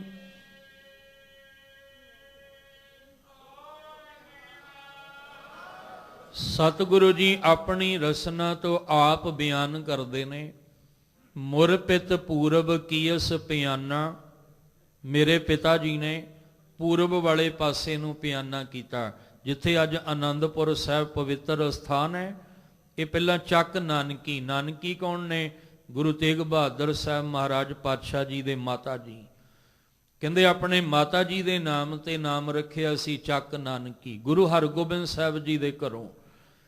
ਤੇ ਫਿਰ ਜਦੋਂ ਇਸ ਪਾਸਿਓਂ ਦੀ ਕੁਰਾਏ ਪਿਆ ਹੋਇਆਂ ਨੂੰ ਰਾਏ ਪਾਉਣ ਵਾਸਤੇ ਤੁਰੇ ਨੇ, ਮੁਰਪਿਤ ਪੂਰਬ ਕੀਸ ਪਿਆਨਾ, ਭਾਂਤ ਭਾਂਤ ਕੇ ਤੀਰਥ ਨਾਨਾ। ਭਾਂਤ ਭਾਂਤ ਵੱਖਰੇ ਵੱਖਰੇ ਤੀਰਥਾਂ ਤੇ ਜਾ ਕੇ ਉਹਨਾਂ ਨੂੰ ਸਮਝਾਉਂਦੇ ਆ ਵੀ ਹਰ ਕਾ ਨਾਮ ਧਿਆਏ ਸੁਣ ਸਭਨਾ ਨੂੰ ਕਰ ਦਾਨ। ਭਾਂਤ ਭਾਂਤ ਕੇ ਤੀਰਥ ਨਾਨਾ, ਜਬ ਇਹ ਜਾਤ ਤਰਵੈਣੀ ਭਏ। ਤਰਵੈਣੀ ਜਿੱਥੇ 3 ਨਦੀਆਂ ਦਾ ਸੰਗਮ ਹੈ, ਇਲਾਹਾਬਾਦ ਦਾ ਇਲਾਕਾ। ਜਬ ਇਹ ਜਾਤ ਤਰਵੈਣੀ ਭਏ, ਪੁੰਨ ਦਾਨ ਦਿਨ ਕਰਤ ਬਤਏ। ਹੁਣ ਇੱਥੇ ਕੌਣ ਕੌਣ ਹੈ? ਗੁਰੂ ਤੇਗ ਬਹਾਦਰ ਸਾਹਿਬ ਜੀ ਨੇ, ਮਾਤਾ ਗੁਜਰੀ ਜੀ, ਜਿਨ੍ਹਾਂ ਨੂੰ ਅਸੀਂ ਮਾਤਾ ਗੁਜਰ ਕੌਰ ਜੀ ਕਹਿੰਦੇ ਆ, ਜਦੋਂ ਖੰਡੇ ਦੀ ਪੌਲ ਲਈ ਤਾਂ ਮਾਮਾ ਕਿਰਪਾਲ ਜੀ ਨਾਲ ਨੇ। ਗੁਰੂ ਤੇਗ ਬਹਾਦਰ ਸਾਹਿਬ ਜੀ ਦੇ ਮਾਤਾ ਨਾਨਕੀ ਜੀ ਵੀ ਨਾਲ ਨੇ। ਜਦੋਂ ਕਹਿੰਦੇ ਨੇ ਇਲਾਹਾਬਾਦ ਦੇ ਇਸ ਇਲਾਕੇ ਵਿੱਚ ਆ ਕੇ ਪੁੰਨ ਦਾਨ ਦਿਨ ਕਰਤ ਬਤਏ, ਤਹੀਂ ਪ੍ਰਕਾਸ਼ ਹਮਾਰਾ ਪਇਓ। ਤਹੀਂ ਦਾ ਅਰਥ ਹੈ ਇਲਾਹਾਬਾਦ ਦਾ ਇਲਾਕਾ। ਇੱਥੇ ਫਿਰ ਕਹਿੰਦੇ ਜੋ ਬੰਦਗੀ ਕੀਤੀ, ਜੋ ਅਕਾਲ ਪੁਰਖ ਅੱਗੇ ਅਰਦਾਸ ਕੀਤੀ ਸੀ, ਔਰ ਇੱਥੇ ਆਉਂਦਿਆਂ ਜਾਂ ਗੁਰੂ ਤੇਗ ਬਹਾਦਰ ਸਾਹਿਬ ਜੀ ਦੇ ਆਨੰਦ ਕਾਰਜ ਨੂੰ 32 ਸਾਲ ਤੋਂ ਉੱਪਰ ਦਾ ਸਮਾਂ ਹੋ ਚੁੱਕਾ ਹੈ।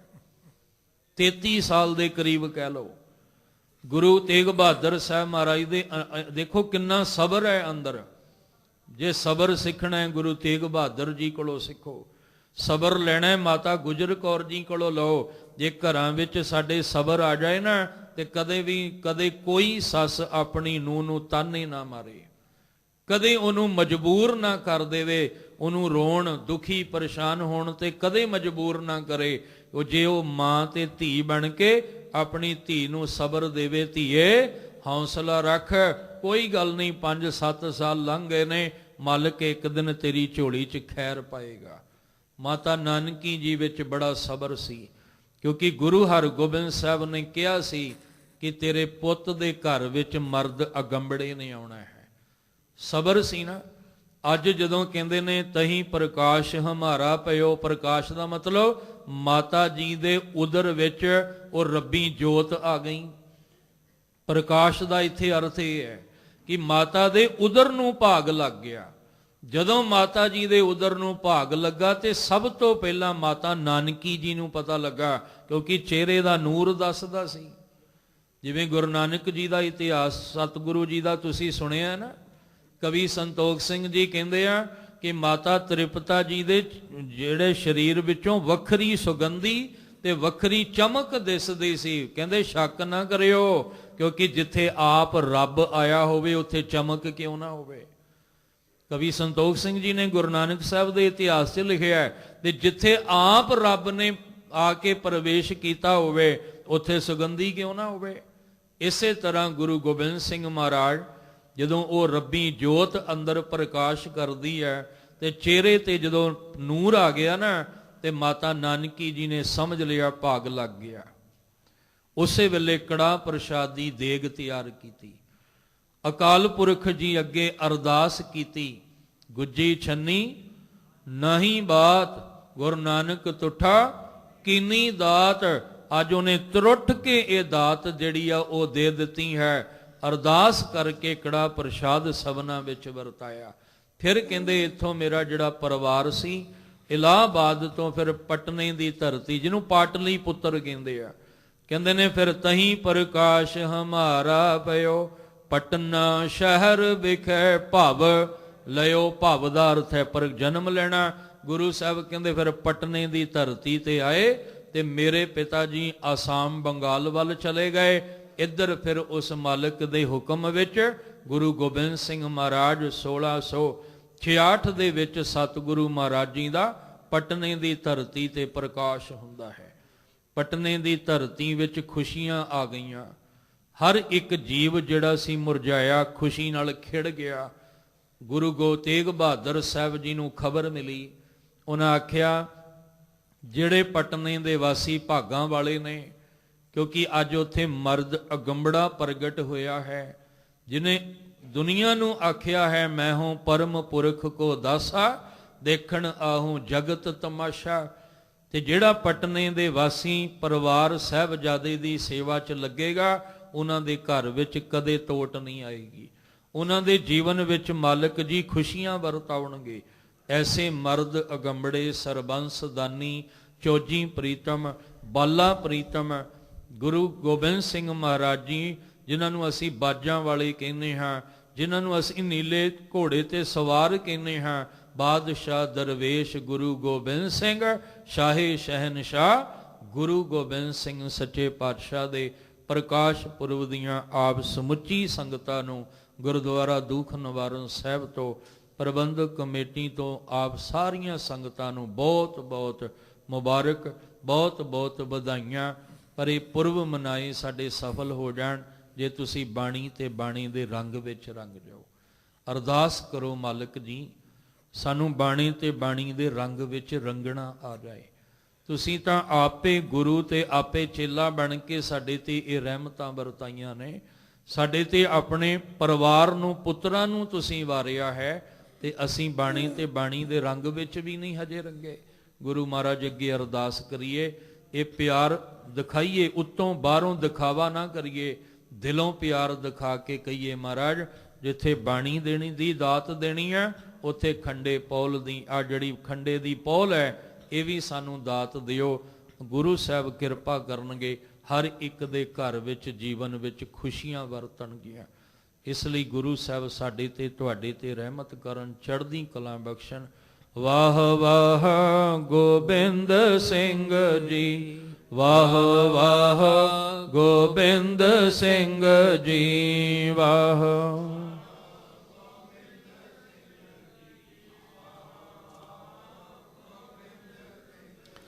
ਵਾਹ ਵਾਹ ਗੋਬਿੰਦ ਸਿੰਘ ਜੀ, ਵਾਹ ਵਾਹ ਗੋਬਿੰਦ ਸਿੰਘ ਜੀ।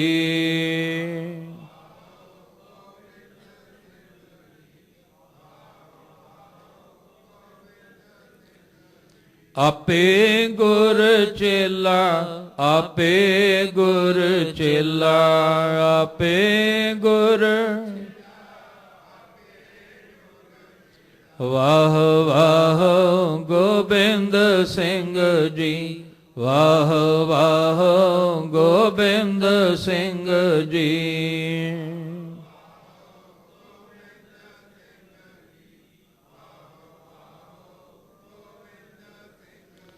ਵਾਹ ਵਾਹ ਗੋਬਿੰਦ ਸਿੰਘ ਜੀ, ਵਾਹ ਵਾਹ ਗੋਬਿੰਦ ਸਿੰਘ ਜੀ।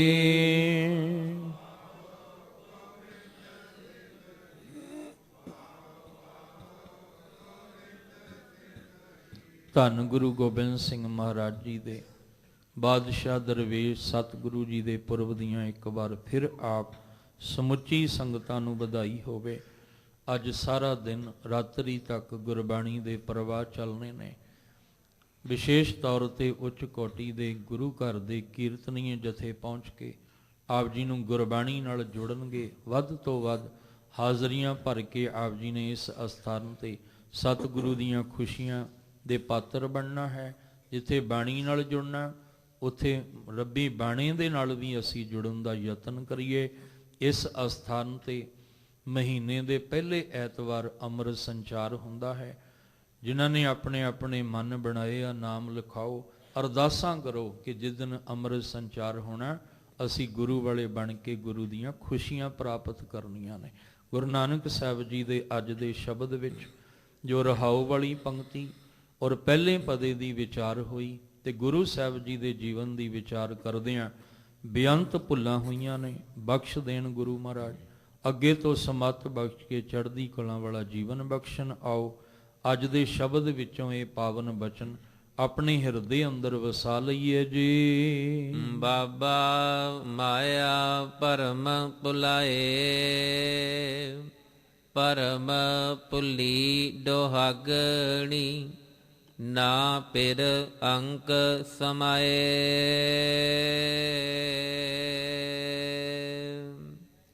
ਵਾਹਿਗੁਰੂ ਜੀ ਕਾ ਖਾਲਸਾ, ਵਾਹਿਗੁਰੂ ਜੀ ਕੀ ਫਤਿਹ।